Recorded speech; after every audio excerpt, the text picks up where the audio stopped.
And welcome everybody, it's Dan, hope you're well today. So, a little bit different today, we are actually using a little bit of different software. We're using OBS rather than StreamYard. The dog has come to say hello, hey Hannah. So, we've got an agenda over here. There you go, look at that, looking all very good. We even have an arrow that we can move up and down. Look at that, that's all very impressive. Let's hope it works. Anyway, so let's grab a microphone and let's begin. Hope you guys are well today.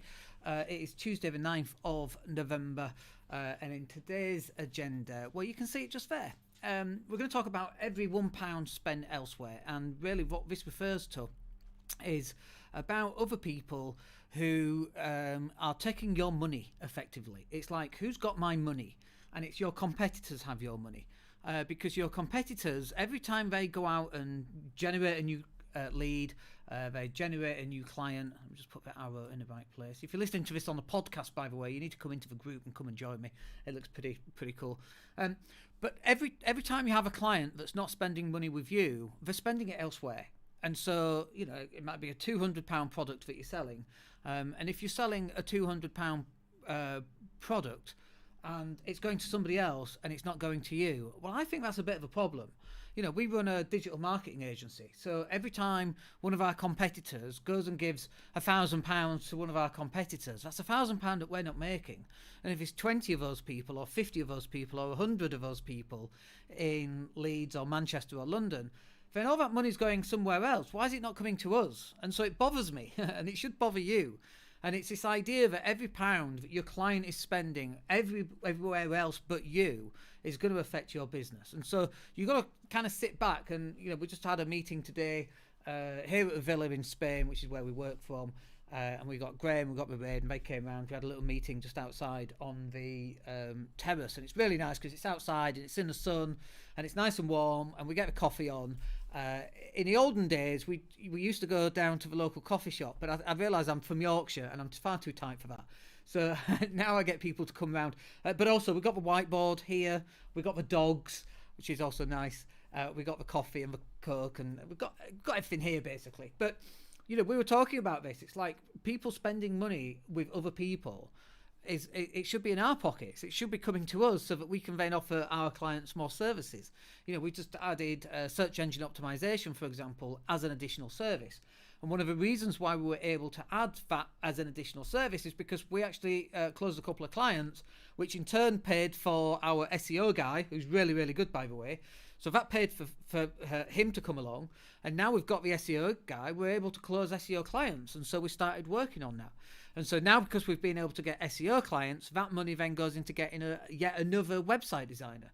Or it goes into, I don't know, better technology, buying, not OBS, which is what we're videoing through because it's free of charge. But what did we buy? We bought Restream, which doesn't seem to have worked because this is only going out on YouTube and not on everything else. But it's fine, we'll sort that out. We're bound to have a couple of mishaps along the way. But the point I'm making here is that the reason why we're able to do that and the reason why we're able to grow the business is because every pound spent elsewhere makes me quite upset. Not upset, it's probably a strong word, but I'm frustrated. It's like that money needs to be coming into us. That money should be coming into a situation where we're able to take advantage of the income to be able to expand our business, which enables us to do more services for clients, which enables more clients to sign up, which generates more income. And so every pound spent elsewhere should be coming into us. And I think this is the same in your business. If you're a plumber, you want, everywhere you look when somebody wants a plumber is your name. In my world, that's how it should work. And I remember working with my lettings agency, the Think Tank Group, going back 12, 13 years ago. We sold it ages ago. But I remember one guy, and he came to us and he said, you know what, Dan, in the end I had to use you because everywhere I went on the internet, there you were. Your company name was there. And then there was another time I remember when we stood outside and I was just meeting up with a landlord who was about to show us a couple of flats that he had. And he said the same thing. It's like, you guys are everywhere. You're all over the internet. You're in a newspaper. People are writing about you. You're everywhere. And then just as he said that, I saw one of our little orange Peugeots. I went, oh, look, there's one of ours. Another one off to do viewings with tenants. That's Mandy. You know, she was off to do viewings with tenants.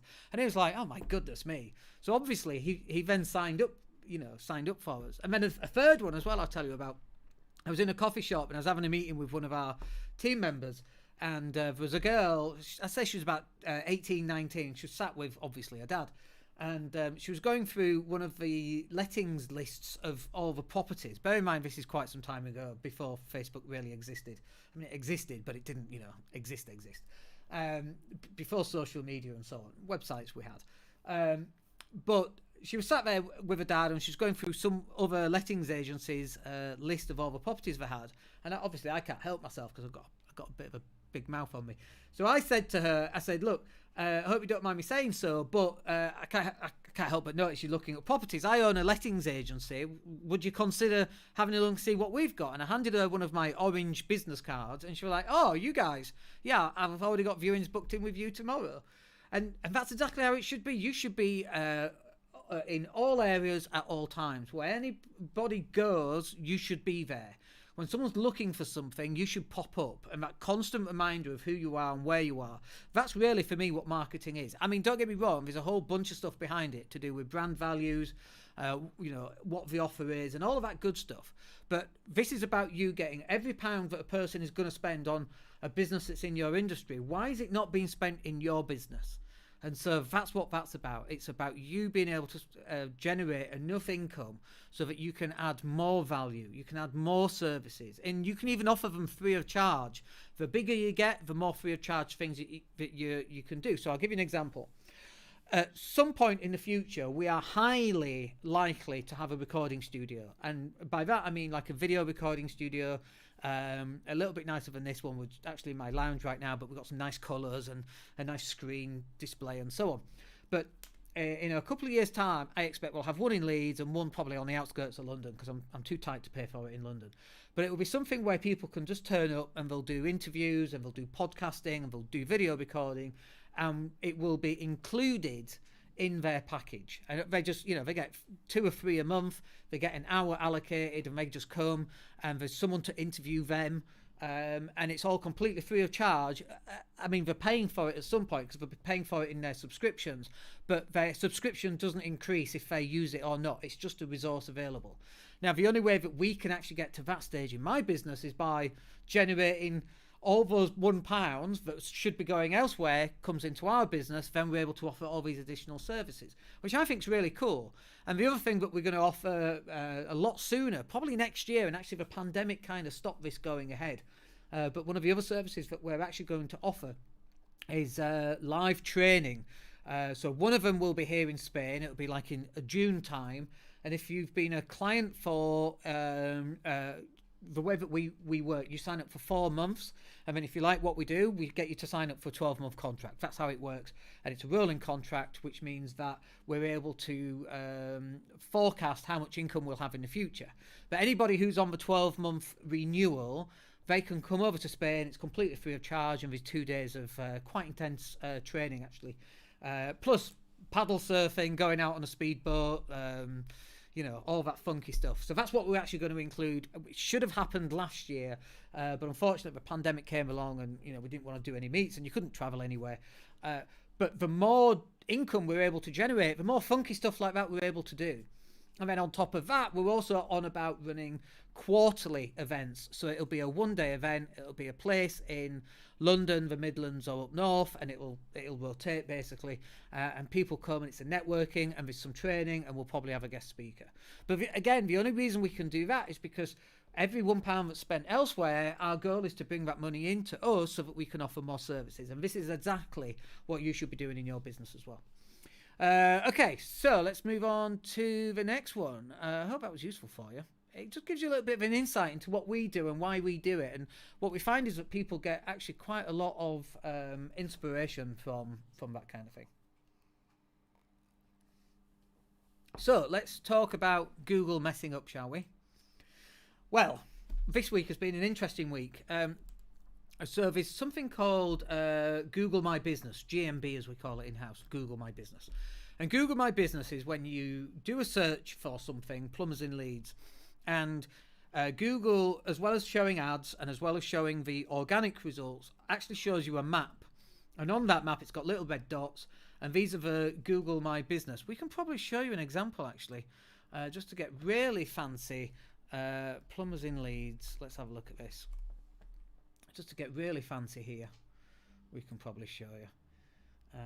That will do. I think I can share my screen. So let's just have a look. Second screen. There we go. Look at that, and I can.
To me.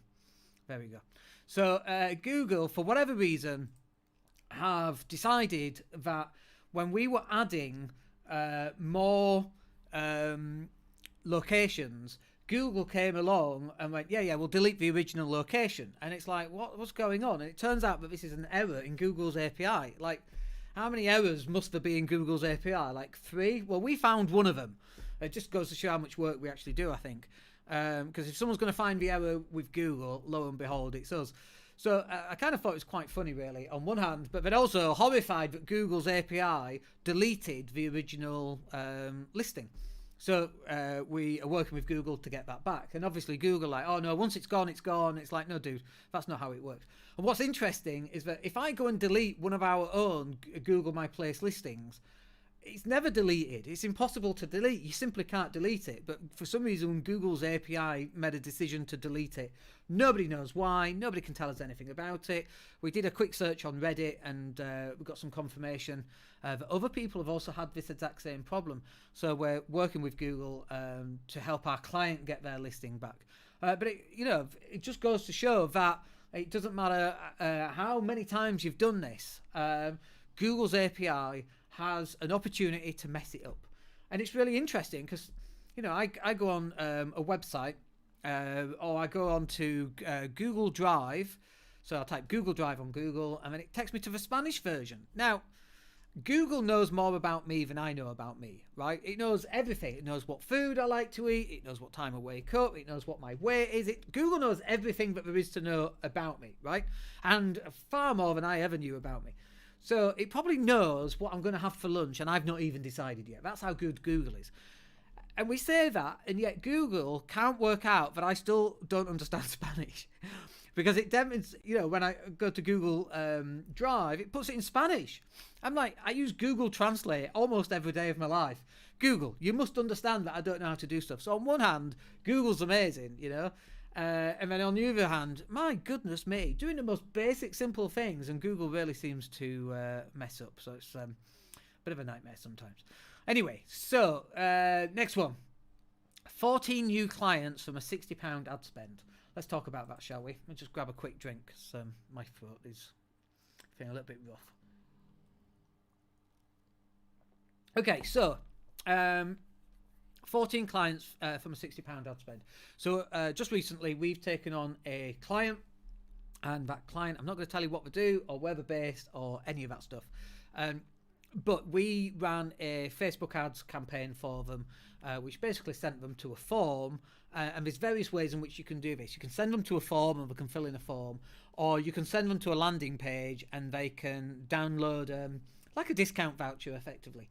Anyway, so we started running the adverts. We created the entire sales funnel from start to finish. We created the we call them assets, by the way, but we created the marketing assets. These are videos and images to go on the Facebook ads. We created the Facebook ads, and Facebook ads, when you're creating them, let me just pull this up. because I just want to show you the anatomy of a Facebook ad. I can pull this over and stick this in a window for you so you can see. Here we go, second screen.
simply cannot get this right. It's just too difficult for them, and it's not their fault. They just don't know what to do. They don't know what the headline should be or what the first line of a description should be.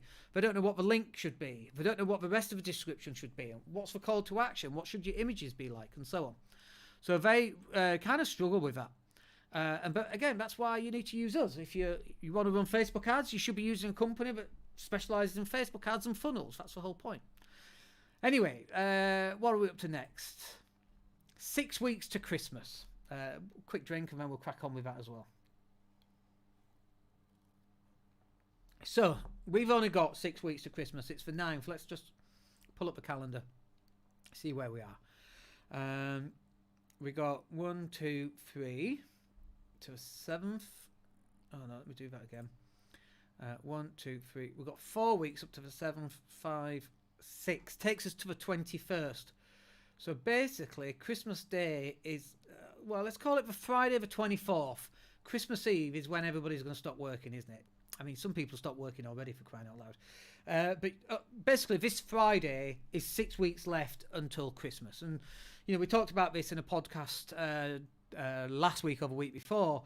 But, like, what on earth are you going to do over the next 6 weeks? Are you ramping down right now? Are you just like, well, you know, everything slows down, so we're going to slow down as well? Or, you know, what are you going to do? And so for us, it's about ramping up. We've got our next meeting is in 3 weeks' time. Our next meeting is an internal meeting where we review everything that we talked about today. So it's on the 30th. And then 3 weeks after that is on the 21st, which is the Tuesday. And we'll have a meeting for that, and that meeting will be what's happening between Christmas and New Year, because people are gonna be working and so on, unless we've got holidays booked and so on. Although I don't think we give people holidays. We do. I don't want to, but we do. But it's about planning. What are you going to do? And we break our meetings down into every 3 weeks, and right now that's working really well. It might even go to once every 2 weeks or once every 4 weeks, but right now once every 3 weeks works really well for us. And it's a top-down planning kind of meeting that does work very, very well. So the question is, what are you going to be doing in the next 6 weeks? Are you ramping up? Are you having meetings? Are you ramping it down? Are you booking time off? Are you booking your Christmas dues? And why am I not invited? And so this is what you should be looking at. What's the plan going to be for the rest of November? This is what I don't understand. You know, we've just come out of a pandemic, and we're still in a pandemic. I know it doesn't feel like it in England, but we're still in a pandemic, right?